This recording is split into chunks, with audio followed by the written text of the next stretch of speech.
Hello ladies and gentlemen, and welcome back to Mass Effect! In the last episode, we drove the Geth out of the Armstrong Nebula and acquired some data for Tali to use on her pilgrimage in the kind of process. This episode, we're going to be working on another quest that we obtained when we were in the ExoGeni building on Ferros. This takes us to a system we've not been to at all yet, which is, if we come over here, the Maroon Sea. I like the name. And specifically to the Vostok system. I believe that's a lake in Russia.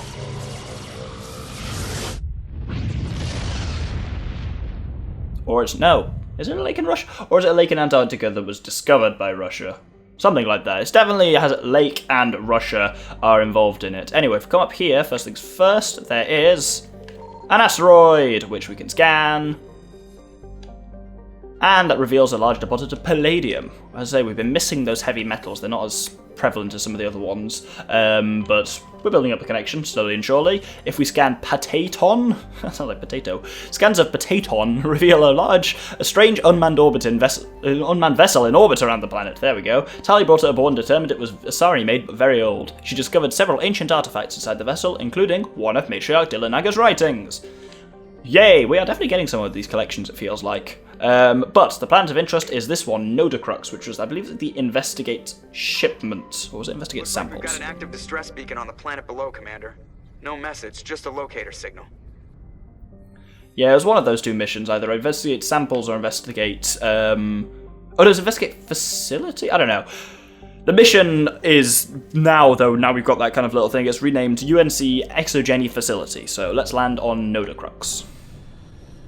Nodacrux is a verdant world with abundant water, temperate climate, a thick oxygen-nitrogen atmosphere, and a rich ecosystem. It would seem to be perfect for life. The relatively high percentage of oxygen makes humans feel energized and alive, though it has also allowed insect analogues to grow to frightful sizes. Unfortunately, Nodacrux is a case of almost but not quite. Thunderstorms are as common as on Earth, but in Nodacrux's thicker, oxygen-rich atmosphere, they are deafening and spark constant wildfires. More damning, however, are the large and ubiquitous tufts of pollen that float in the high-pressure air. In humans and other oxygen-breathing species, they cause severe or lethal allergic reactions. Now, before we begin, two things. Firstly, Nodacrux is a hideous world. Don't get me wrong, it is physically pretty, but navigating around is an absolute bastard, because some of these pinnacles and spires, oh, it's horrible. I don't even know geologically how this happens. No worlds look like this. This is so pointy. Second, let's do some leveling up, because we haven't used Caden or Liara in a while. So Caden can have our level his medicine all the way up, because Neural Shock is an awesome ability and it's only his, and let's give him some electronics to give him a better overload. And Liara can have... we can have some electronics for a better overload as well. And let's put one at stasis, why not? So as for our first kind of point we're heading, it's the one in the kind of top north, east, west even, the mineral deposit, but weirdly enough, you can see some enemies along the way to it. How strange. Everything will become clear in time, but if we come over this rise, we will start to see them. There's a kind of building here, and it's surrounded by Thorian creepers. They're just as fully over as they always were. And you'll find that there are a lot of places throughout Nodacrux that aren't of plot importance on the map, but that creepers are just kind of roaming around buildings. So there's clearly something going on here because we are miles and light years from Ferros, and the Thorian is defeated, so something is afoot. That's certainly true. Anyway, you don't have to kill them, but I'm just doing it because they're in my way. That sounded really brutal. Up to the north, as you can just see on the map now, from here, well, it's actually the south, but ahead of us is a mineral deposit. There we go. That was good fun. And down here is a distinctly non-gold looking gold deposit. I don't know if that's an accident or not, but gold is one of few minerals that does not form like an oxide or anything like that. It's found, rather than being combined with other chemicals, it's found on its own in nature, just like sitting loose in like veins of gold. So you would expect it to be golder than this. But hey, maybe that's just me. Once we survey it, we get that. And then, yep, there's some gold, and now we're going to head off to the south, that second mineral deposit down there. As you can kind of tell from the terrain, that one's a bitch to get to, so this is going to be a whole heap of fun for me. Now, this particular mineral deposit is rather odd, because, you know how I pointed out earlier how there was a very not gold looking deposit of gold? Here is a almost perfect cube of gold, and it's cobalt. I suspect, though I've not been able to find any proof to kind of go with this, that either the names or the models of these two deposits were swapped around, because cobalt is, like all transition metals, a kind of silvery metal, and would not be expected to be gold in any circumstances, really. So we've got a metal that shouldn't be gold that's gold, and a metal that should be gold not being gold. So, as I say, I have my theories about why that is. Anyway, now we're going to head over to the north and east slightly, over to the point that's there. You can just see it there on the... Oh! You can just see it there on the horizon. It is that facility. Let's go! Now, of course, as you approach the place, you'll see it's surrounded by baddies, and they are, unsurprisingly, Thorian creepers. You can fight them from the Mako, but it's actually a thing I think slightly quicker to do it from outside. Well, he says that, but he might not be entirely right. For the remainder of this mission, we will be fighting creepers almost entirely, so it's entirely possible that you can use the same tactic we used with the Thorian, that is, switch to shotguns and like hammerhead rounds, sledgehammer rounds, but I don't think it's strictly necessary here, because you don't fight them anywhere near the numbers that you found them on Pharos, so I don't think that's strictly necessary. But anyway, let's head inside the building. Now, this is the same interior pretty much as almost every Uncharted world in the game. Unfortunately, they did get a bit uncreative with these. And as usual, we will be going through and fighting enemies. I'm going to actually just do a quick equipment switch up because I've still got tungsten rounds on my pistol, and although they're awesome, they don't really give me any advantage against these guys, so I've gone for incendiary rounds, because they're more fun, and they shoot thermite at people, which burns them down, and they're remarkable. There's part of me that thinks they must be effective against the Thorian creepers, because they're plants and it's fire. It's kind of like a Pokemon-type matchup. I don't believe that's at all true, but hey. Oh, I think I just tried to dampen a crate by accident when I was actually trying to fire up Marksman. Oh, look at that. Marksman, also is so useful, because, it pretty much you don't overheat, and it, doubles your rate of fire. It basically turns your pistol, as you can see, into a mini assault rifle. It's brilliant. We just blended through every one of them in seconds. That was glorious. Marksman is awesome. I need to work on getting that up to full level. I think that should be my next goal for my own character, because I think I don't know, assassination's useful, but pistols are good without it. But snipers are good without it, but I think that's slightly better. Anyway, if we come through here, then some stuff happens. Rescuers? Oh, thank God. See? I told you somebody would come to investigate that signal. My name is Dr. Ross, Chief ExoGeni Researcher at this facility. We've been trapped in this room for days. We're almost out of food and water. You got here just in time. I need to know what's going on. Why is this place crawling with Thorian creepers? How do you know about the Thorian? I know what ExoGeni was up to. I saw what they let the Thorian do to those colonists, so I destroyed it. Our secret's out then. No point in my lying. You already know the worst. The creepers here were created using altered samples from the specimens on Pharos. We discovered a way to turn them into docile, obedient servants. Everything was going fine until a few days ago. Then all the creepers suddenly went berserk. Only a handful of us made it back into the safety of this room. Any idea why they turned on you?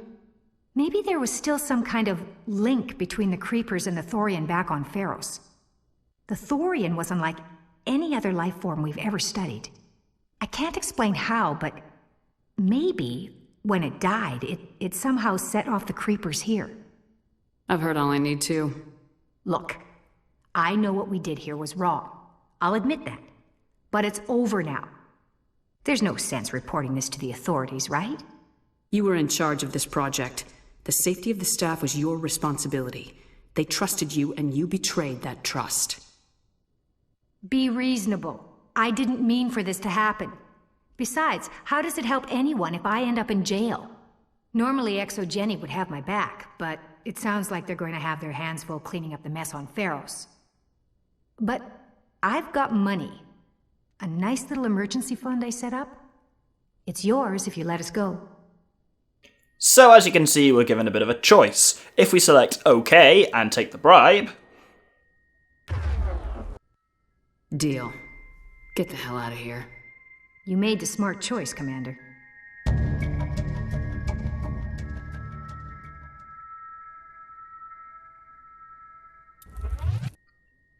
But I'm a good person. I'm not going to do that. I'm going to actually specifically say I can't do that. The victims here deserve justice. I have to take you in. That's not going to happen. Open fire. Open fire! So, regardless of which option you chose there, the nasty one or the nice one, you will end up in a fight. These things are... mercenaries and stuff, are incredibly easy. If you had no problem with the creepers, you will have no problem here. And just like that, ExoGeni's second-rate mercs proved no match for a trained Alliance Marine. With the last of the science crew dead, there's no reason to linger here. So that's a kind of a slightly... Oh, dude, he's dissolving. Oh, I love incendiary rounds. Anyway, there's a fair bit of shit around here, but generally, that, as they said, there is no reason to linger here. Ooh, wetware kit. Ooh, that's a cool biotic amp. I'm going to have to do some equipment switching off screen some point soon, because I'm getting a lot of crap here. But across the other side, there's some more stuff. But yeah, that's kind of like... I like the concept there of kind of like all the creepers anywhere else went berserk when the Thorian died, that it was still somehow controlling them over, like, from a distance. It's a cool thought. The Thorian is a pretty cool idea, even though it's... I think it has been done before. I can't think exactly in what, but the kind of idea of the crazy plant being kind of telekinetically, it's like psychically controlling people. I'm sure it's been done before. It feels somehow familiar, but either way, I think that's pretty much everything in here. Oh yeah, that was just Caden. What is he? Oh, I thought he was in the floor. He was like a midget or something, but he was just crouching. Actually, no, there's another crate here. I'm just decrypt this, and then there's just 2 more things we actually need to do on the surface of Nodacrux before heading back. So... that's some pretty... Ooh, Hydra arm. Okay, definitely need to do some armor switching soon. Well, like, equipment switching. But anyway, back to the surface of Nodacrux. Now, as you can see, there's 2 more points left to cover, both to the north, so we're going to head to the first one of those, which is some rubble. Which means one thing, crash debris probe thing. Way to speak, Doctor. Oh! Okay, that was kind of my fault. I did drive straight at that thing, but that wouldn't have happened if the Mako had normal physics like a normal vehicle. But anyway, yeah, I'll see you up to the north. Well, you can see on the edge of the map now, but yeah. Now, the crash probe is down to the bottom, but the interesting thing is these little brown things. There are life forms occasionally on the planets in the game, and indeed, these ones are specifically these 6-armed space cows. They are literally in the game called space cows. You can kind of kill them if you're a horrible person. But yeah, weirdly enough, if you were to actually approach them, because you see they've got like a kind of blue thing around them, the command is given to talk. It says press A to talk, but if you do it, nothing happens, which is quite odd. But anyway, there's this crash probe here, so... I said probe instead of probe, I'm an idiot. So let's bypass and salvage from this. Get some more equipment for our collection, which is getting seriously large now. And the final point is the anomaly to the north, so we'll just head up there. Oh! Oh! I splattered a space cow. I don't feel good about that. And up here we find a weird looking bit of ancient debris. But if we get out and recover the artifact from it, obviously, spoilers, it's an artifact, which is why I brought us here. If it was something pointless, I wouldn't really have bothered. Yeah, this is... The escape pod is half buried in metal that is washed down from the mountains. In material that's washed down from the mountains. I was going to say, metal doesn't wash down mountains, so it's obviously been here for centuries. The computer still has power. Linking in with your hard suit, you recover a batch of files containing data on the Thracia colony. So that's another Turian insignia for our collection. And that's us done here on Nodacrux. So we've just got enough time to return to the Normandy for a squad mate conversation for a change. So we'll finish off with a chat with Rex. And this is one of my favourite squad mate conversations, so hope you enjoy this one. What do you want, Shepard? Why did you become a mercenary? Lots of reasons. Such as? Such as, I needed to get out of our system. I needed to eat. I needed to survive. Why not stay and help your people? I tried to help. That's why I had to leave. What happened? I was betrayed. I was head of a small tribe. We were trying to restore order after the war, but the other tribes were against us. They followed Jared, one of the few warlords who survived the war with the Turians. But he was old, and so were his ideas. He wanted to continue the war. He wanted us to fight. Turians, Solarians, each other. It didn't matter who, as long as we were fighting. What did you want? I just wanted Jared to shut up, to stop his ranting. I wanted him to stop leading the tribes astray. But he couldn't understand how much things had changed. We didn't have the numbers to go to war. Even if we did, the genophage made sure we couldn't replenish our numbers fast enough. I told them all to forget about war. We needed to focus on breeding, at least for one generation. And for a while, we were getting through. Some of the tribes started coming around. I take it the warlord didn't appreciate that. No, he didn't. He arranged a crush with the tribes, a meeting on neutral ground. He wanted to talk. We met at the Hollows, near the graves of our ancestors. The skulls of our dead laid bare to remind us where we come from and where we all go. It's as sacred as any Krogan place can be. Violence is forbidden. Sounds like a trap to me. You must have suspected as much. I did. But when your father invites you to a crush, well, there are some laws that even we hold sacred. Jared was your father? He was, until that day. We talked, but we didn't get anywhere. When it was clear that I wouldn't join him, he gave the signal. His men leapt from the graves of our ancestors like Krogan undead. The few that were loyal to me died quickly.